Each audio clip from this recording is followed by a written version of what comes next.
Caitlin Clark's All-Star ranking means nothing as ex-NBA star sends message to WNBA community. She shattered voting records, yet her peers placed her behind her own teammate. What gives?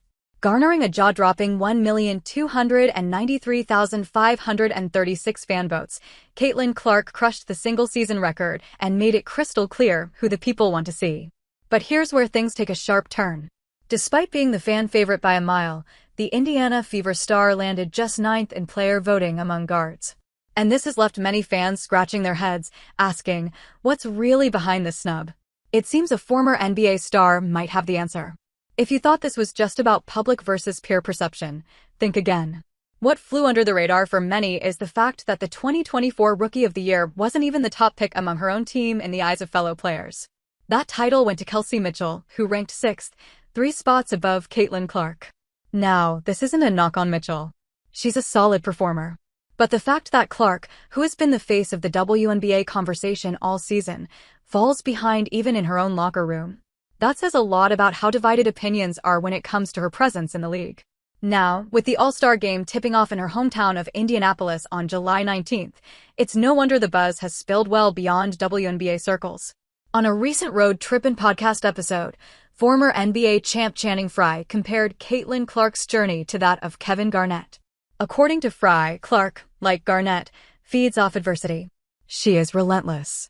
She walks on the court and starts talking and pointing to everyone. It's how she gets herself riled up, he noted, adding that this could very well be the reason she lands into issues with others.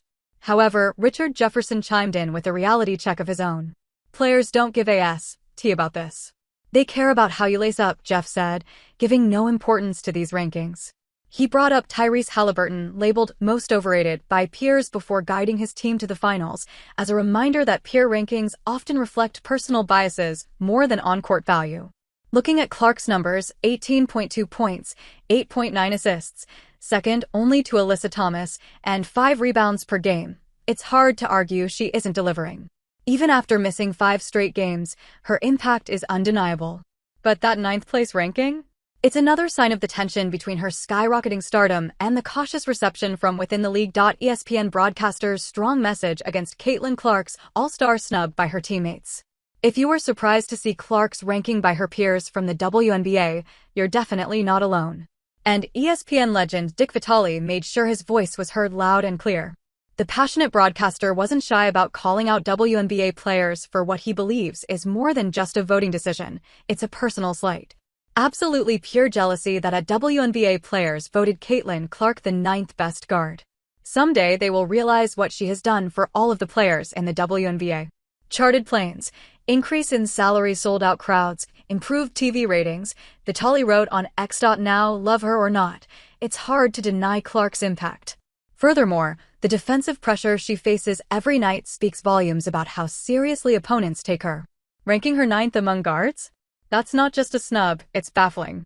Sure, she's missed 5 straight games due to quad and groin issues, but does that really explain such a drop in peer voting? And it's not just Clark who's raising eyebrows.